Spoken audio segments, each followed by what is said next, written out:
Welcome everybody to ARC and to specifically to Conversionista and Ingrid today. So my name is Andreas. People call me AG. I work at Conversionista with Experimentation. And with me today I also have Anders. Yeah, I'm Anders Ekman. I'm one of the founders of Ingrid. And I will talk in a little while. Yeah. So very welcome. Nice. So today, both me and Anders will talk. I'll talk a bit about business experimentation and specifically about the case that we did that was really successful together with Kronans Apotek and in collaboration with Ingrid. We used Ingrid's tool to make it all happen. So I'm really excited about that work, and so I think you will be too. Let's get to it.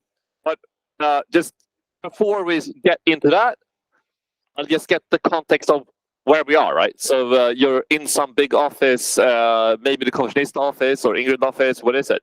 Well, we're at the ARC office, and ARC is, well, a carefully selected group of specialist companies.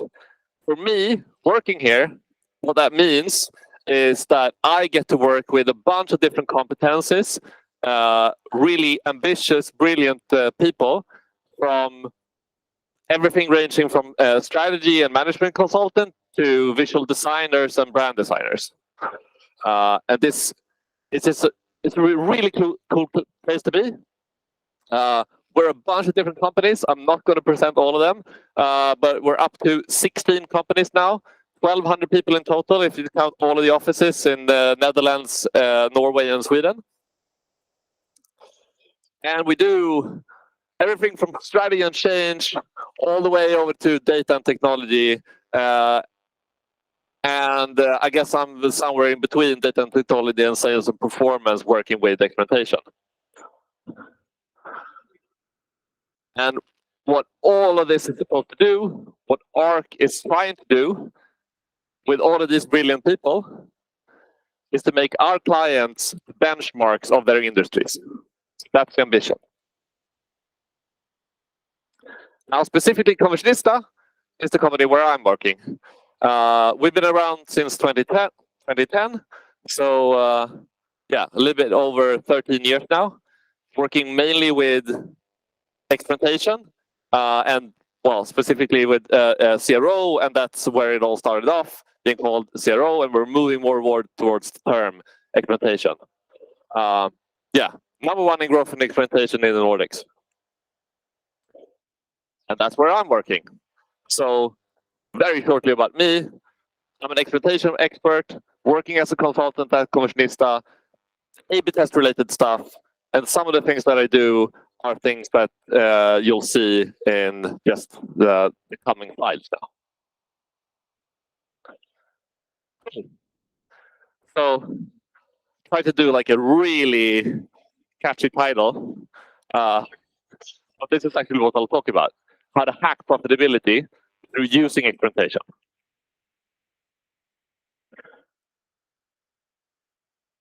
So there's a new field that's forming. At the turn of the millennia, some of the really big companies that are first, like digital first companies, like Amazon, were started doing experimentation. So they found this possibility of running digital experiments. A/B tests weren't called that yet, but that was what they started off doing. That started turning around like the way of thinking around decision making in businesses. And this new field of evidence-based management started to form. And from that, the field of business experimentation formed. So actually using controlled experiments that usually comes from the scientific method, right? From areas like medicine and the drug development. Get into the business sphere and doing experiments for core business decisions. And some of the people are early on this are Stefan Tomke and Jim Mancy. Stefan Tomke wrote a book on this, and they wrote this great Harvard Business Review article, which I encourage you to read, Discipline of Business Experimentation. He's a Harvard business professor. And so he also coined the term business experimentation back in 2014. So that's one of the books that you can read if you're more into like the innovation side of things and less into continuous optimization. Testing Business Idea is also a great book to read if you want to learn more about business experimentation.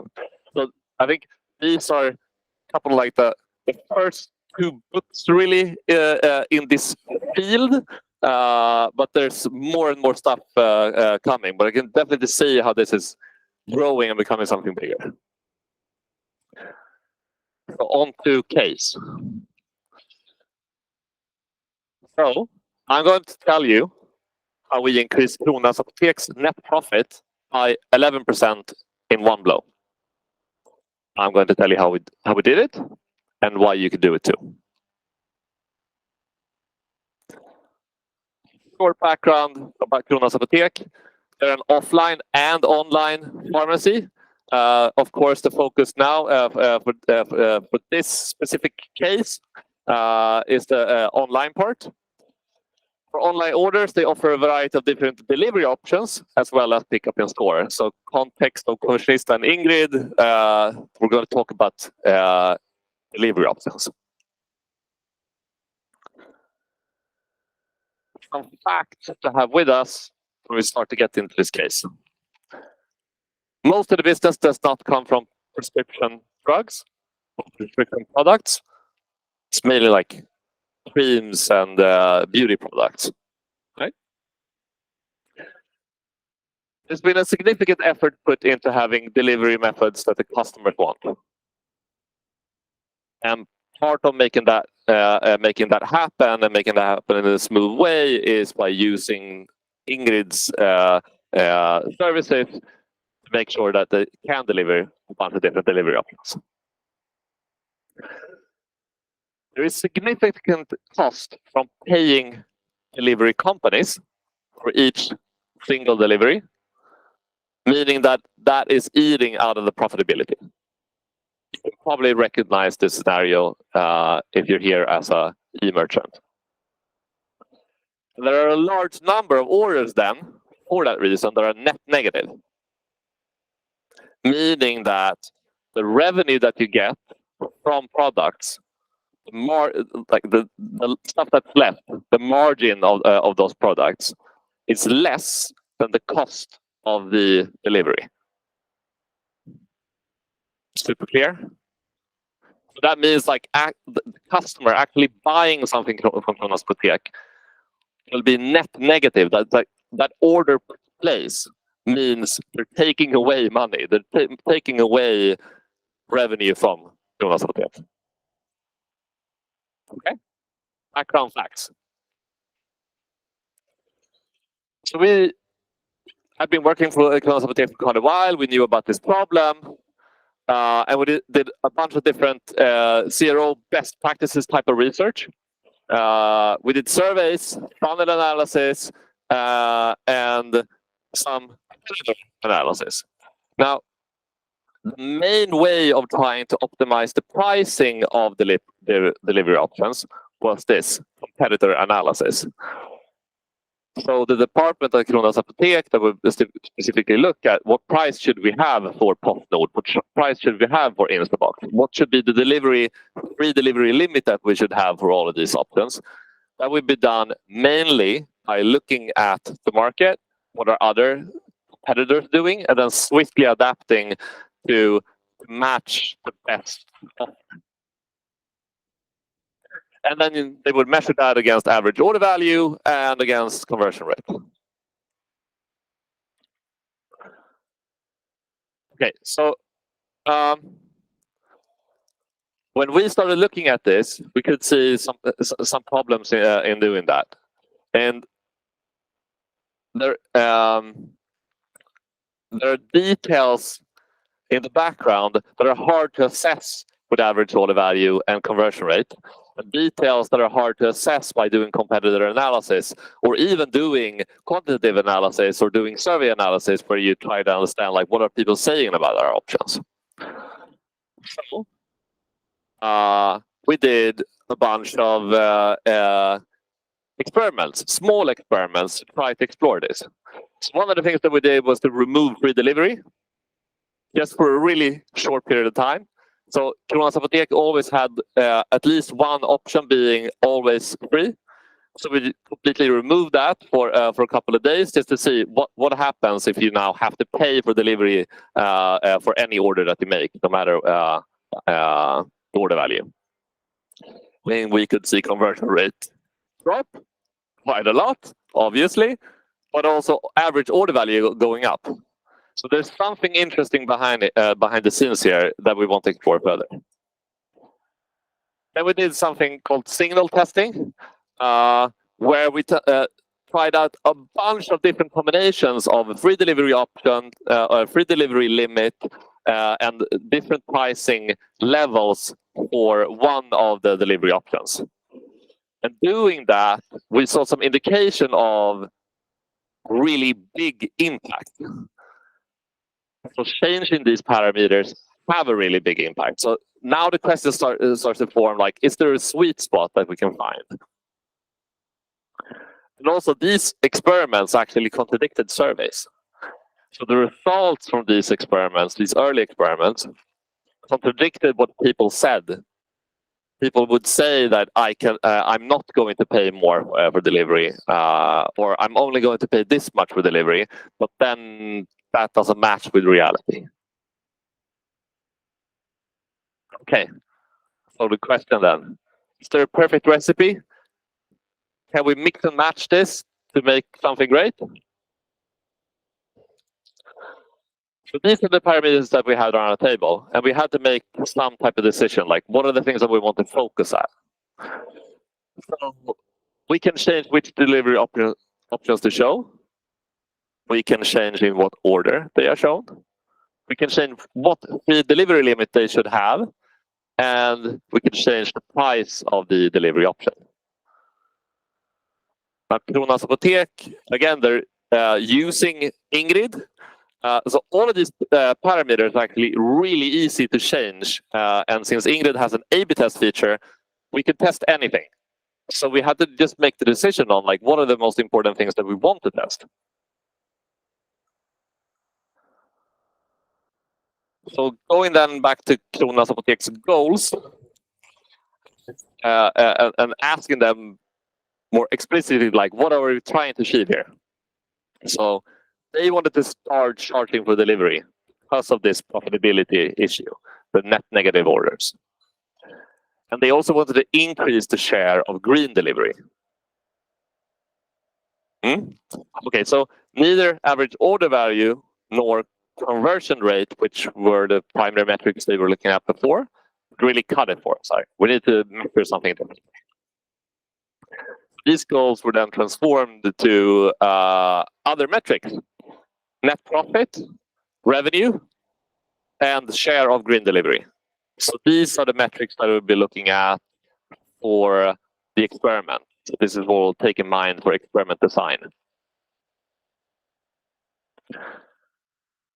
If we make this net profit formula as little complicated as possible, it's basically just product profit margin minus shipping and handling costs, and that turns into net profit, right?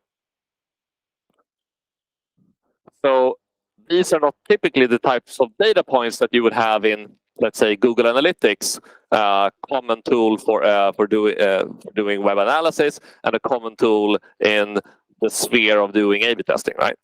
So there's a need for new data. We need to hook this up to other systems, and that was possibly the biggest hurdle in this type of doing this type of experimentation. So that needs to happen. But other than that, like the core thing of doing A/B testing, that's the same.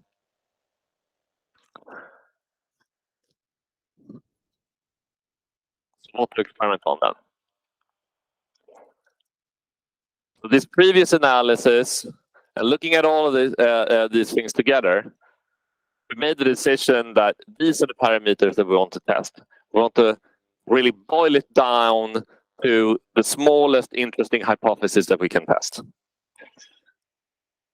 So we wanted to test different pricing levels specifically for PostNord and Instabox. We set this for all of the new variants that we have. We set the free delivery limit to 199 kronor. So if you're below that, you're going to have to pay for delivery. Above it, you don't have to get free delivery. That's a major change against the original, because in the original you would always get PostNord for free. Then, in an effort to increase the share of what Kronans Apotek is defining as green delivery, we switch around Instabox and PostNord, so to have Instabox being on top and being pre-selected. Relatively minor change, and just a nudge to pick that option up. But then, of course, whatever price we're going to have on these options is going to affect it as well. And then we did price combinations. And there's quite a lot of traffic here, so we can do a lot of combinations. So we did an ABCDE test. So original still, Instabox is 19 kronor, PostNord is free, no matter how much you're purchasing for. Then we did all of the different possible combinations of 19 kronor and 9 kronor for Instabox and PostNord. 1919, 99, 919, and 199. Following? Nice. Setting this up in Ingrid is just like point and click, editing the free delivery limit and editing the price, and creating new variants. And then you just push start, and it will randomly put users who come to the checkout into one of these variations. And now we're going to measure it. Do you have a question?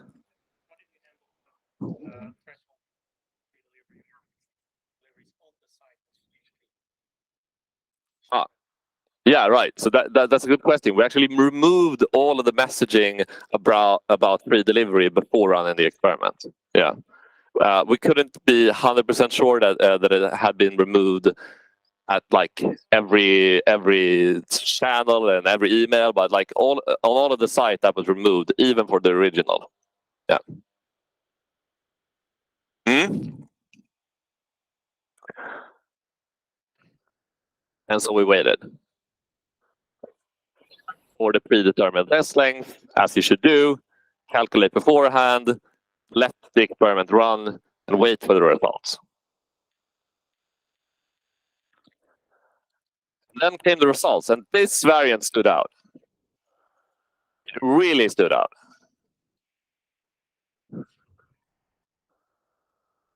Minus 14% on conversion rate. So right about now would be the time, at least for running experiments like this, people at Kronans Apotek would be running around screaming like, stop, roll it back. This is crazy. We can't have minus 14% conversion rate. Right?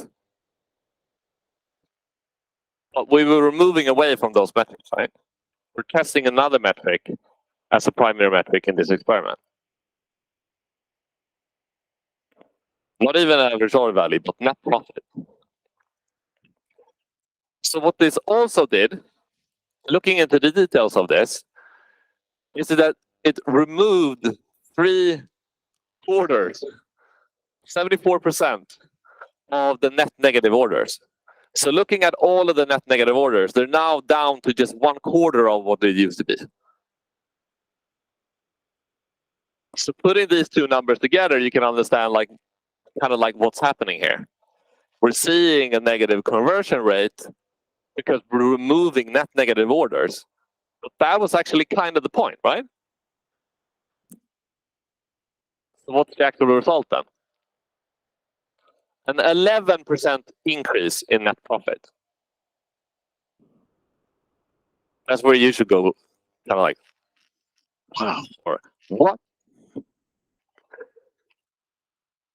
So the 11% increase in net profit is highly statistically significant for data people, it's an 0.000 with 18 zeros and then a 1. Yeah. So it's incredibly there's no, it could be like 10.5 or 11.5 in reality. But we're really, really close to that. 11% on net profit for the whole online business. If they were a public company, I'd be running buying stocks when I got the result. Unfortunately, they're not. We also had a 2% increase in revenue, which is almost a bit weird, but I'll get to that in the next slide. And then we had a 25% increase in the share of green delivery. It's really like a win-win-win type of scenario. We're talking about recipe, so, well, what were all of these different components or ingredients that made the effect? Well, the really big thing is the minus 74% on net negative orders, right? So taking away a lot of the net negative orders make a big difference. And of course, charging for delivery is compensating for that as well for all of the ones who actually make a conversion. Some other people in this experiment who are still around to make a conversion seem to have been motivated by the fact that you now have a free delivery limit of 199 kronor. So that segment that had orders below, if they weren't dropping off, they're now being pushed just slightly to add more things to their basket, and that generated an extra 2% in revenue as well. So even though we're reducing conversion rate, we're also at the same time increasing revenue.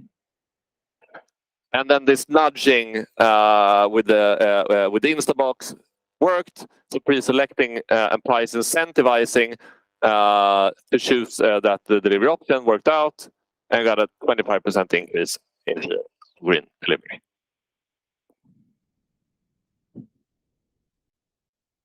So now my question is,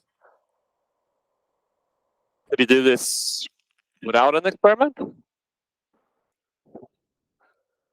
I'm going to be bold and say it's impossible. I mean, maybe actually, since this was a really, really strong result, it'd be like kind of slightly possible. But anyone who's looked at a dashboard over conversion rates and average order values over time is going to know that a fluctuation can be like quite big, quite often a lot bigger than these 11%. So if you weren't running this as an experiment, as isolating all of the different parameters, you can't see the signal for all the noise. So you wouldn't be able to say for sure, is this actually better? And definitely not say which of these variants are better. Too much noise, too many parameters. What Stefan Tomke, that I referred to in the beginning, would call high causal density. Experiment to remove the noise and isolate parameters by the design.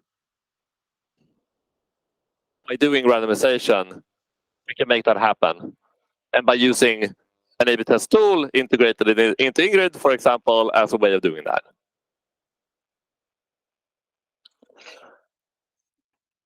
So, how should you perform an experiment like this?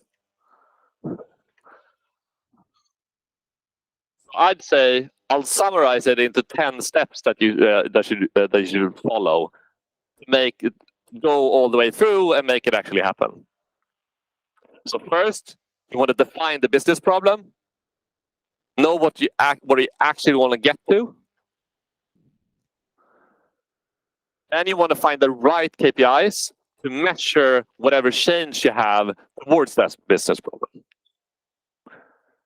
You want to make data available that can answer these KPIs, and that's an important point. Like at this stage, when you've selected the right KPI, before going further, make sure that you will actually be able to do the analysis, right? So make that data available. Do pre-test analysis to make sure that we can statistically determine which variant is best in the next. Define how to do result analysis before running the test. And that's also kind of like your last point in understanding if you had missed something in point 3 to make data available. Then you communicate in the organization. Don't forget about that. People will be scared when the prices are changing. Set up the A/B test, for example, in the Ingrid interface. Run as an A/B test for the predetermined test length. And then when you stop it, abide by these analysis rules that you set up. You already did all of the experiment design. You had an idea about the KPIs. Abide by these rules. Do the analysis exactly as you set it out to be done beforehand. And then communicate and implement any potential winner. Nice. Okay. I've been talking for quite a while now. And I'm now going to let Anders talk more specifically about how you can do more of these experiments inside Ingrid. Right.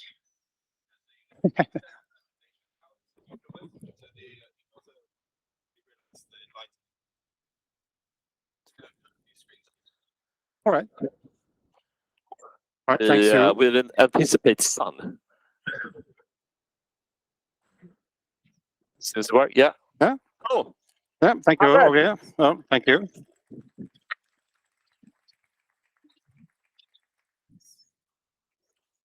You can hear me all right? Yeah, sweet. All right, so I'm going to talk about 10 things to test.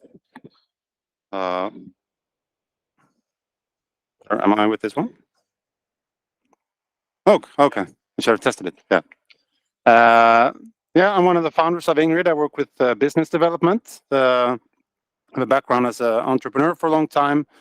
And currently at Ingrid, I'm working with our international expansion and partnerships with international partnerships and larger collaborations. And I'm also trying to coin myself as a logfluencer, which is a word you haven't heard before. It's someone who's influencing an influencer within log tech or logistics. So I talk a lot to carriers. I talk a lot to our merchants. I look at our data. I'm part of different fora where we discuss what the future of e-com logistics will look like. Yeah, and I should mention also at what Ingrid does. So we're a SaaS platform. We connect merchants, consumers, and carriers to create a better shipping and shopping experience for everyone. We've been around for 7 years. We have around 25% of the Swedish e-com transactions run through our platform today. So we're starting to get some good volumes. So what we'll cover today is, Åge told you a lot about how to run these tests, but I'd like us to be even more creative and think about you can test basically anything and see what the outcome is. So we're going to talk about how you can save money, how you can make money, and how you can drive sustainability. So starting with save money. So this is from one of our merchants, deliveries. I'm sorry for this being in Swedish here. Yeah, that's right. I also promised our brand designers that I should say that I pushed the envelope when it comes to the brand book, and I've done some initiatives that weren't really signed off by the design department. So all errors are on me. But this is from Adlibris, and what you can see here, they have different delivery dates. So if I pay more, I get my stuff delivered on. Okay, that's That wasn't planned. Go quick. How do I get rid of that one? Like that. Okay, good. So I get my stuff delivered on April 27th. But if I don't want to pay as much, I get my stuff on May 3rd instead. And the thing is that it's the same delivery methods behind the scenes. So it's probably, if I select this one, it's probably going to be Doris still. So it hasn't, the worst delivery promise has nothing to do with what delivery option I choose or what carrier product is chosen. It's only a way for Adlibris to get people to pay 6 kronor more, but also to flatten the peaks at the warehouse. So this way they don't need to get extra personnel to handle peaks. They can balance that in real time. So that's something that you can test. And then since I'm here at, yeah, for example, there's a typo, that's on me. Since I'm here at the Conversionista, I thought everyone here is really smart, so I'll try to pretend as well. So I brought in this diagram from Macroeconomics 101. But if you lower demand, price should also go down, right? So there are a lot of carriers here today. I've invited a few. But to the merchants in the room, I'd like to encourage you to test a lot more with how much volume you steer towards different carriers. So if you let some carriers get more volume or less volume, it will be easier for you to negotiate new rates with them. And to the carriers in the room, I'd also like to encourage you to tell your merchants to try Ingrid's A/B testing tool and try having us pre-selected and having us at different price points, because you should have the best carrier products out there, right? So it should be worth testing. And then, like Aage talked a lot about, like how Kronans Apotek work with not profitable customers, and that's also something we'd like to encourage everyone to test more. This is a lovely merch customer, right? I'll buy 5 items, I only keep 1 of them. So the carriers in the room might be happy for that one because it means returns, but the merchants are not. So try to keep.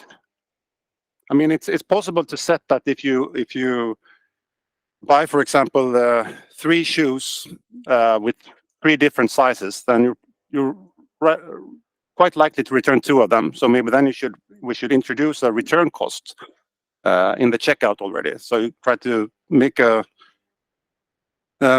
get the consumer to understand that there's cost connected to that type of behavior.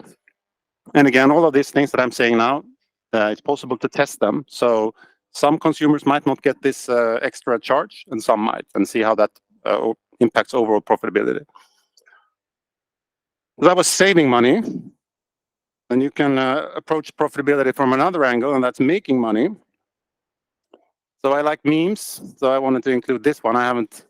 It doesn't show really, but this is a classic for us logfluencers. This is a classic meme where the consumer intuitively like getting free shipping, but paying more for the product, and shy away from paying for shipping. But I mean, the total is the same. And then the kicker here is that you should give away the product for free and just have charge for shipping, which I'd love to see someone try.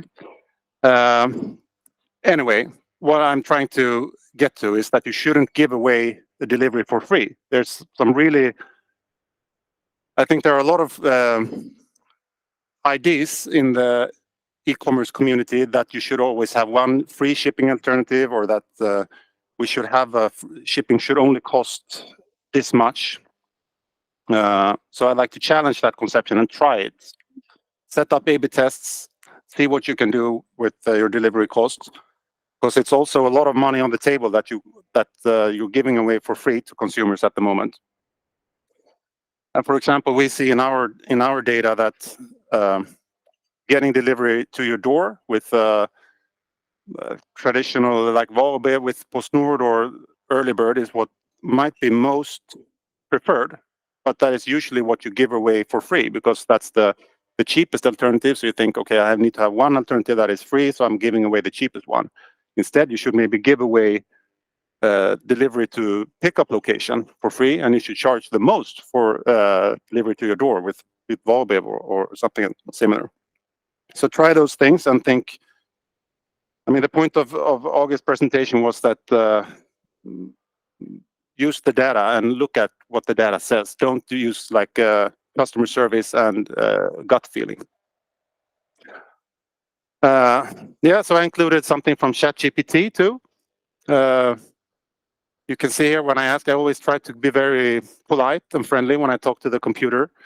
So when the time comes when they rule the world, they will remember that I was one of the good servants. But I asked them to say something smart about e-com deliveries.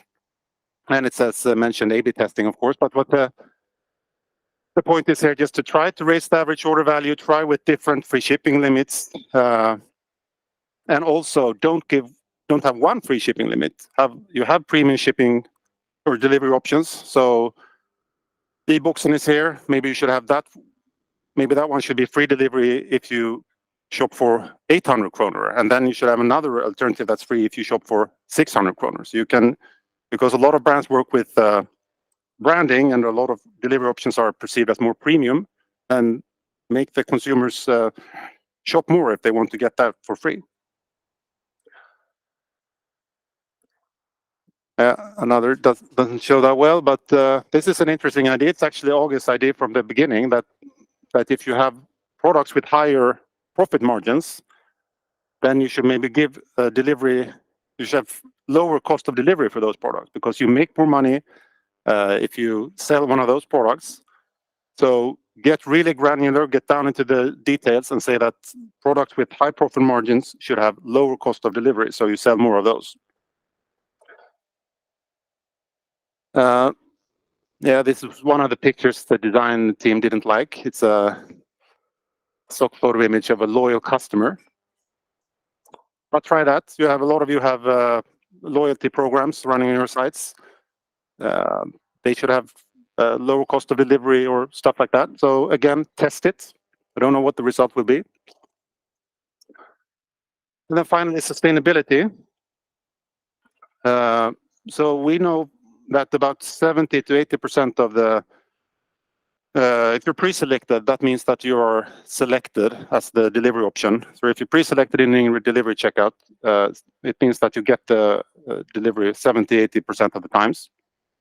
So, and I listened to Anna Persson at Lyko some time back, and they have been doing great work with driving sustainability. And but their data indicated that the consumers didn't care about sustainability, but she felt that okay, but we as a corporation, we have a moral obligation to do something about this still. So we're gonna drive sustainability. So it might be that it doesn't show on the bottom line that profitability is good, but it might be good on like branding and the right thing to do. So you can try that. Make your greenest delivery options pre-selected. It will probably lead to that they convert. And then also here, this is actually from Kronans Apotek now. So Conversionista is running wild with the A/B testing. This was a combination with a lot of alternatives. But you can work with Swan and Macning is coming now, for example, for delivery. So some alternatives will have this logo that is supposedly sustainable. So then you can work with that, showing that, see how that impacts conversion. Work with different naming and wording for to indicate that it's a sustainable delivery option. And then there's many ways to go creative. We're trying out now to let the consumers plant trees, for example, to offset their deliveries. So again, we don't know what the effect will be, but try it. So that was the 10th and final one. Thank you.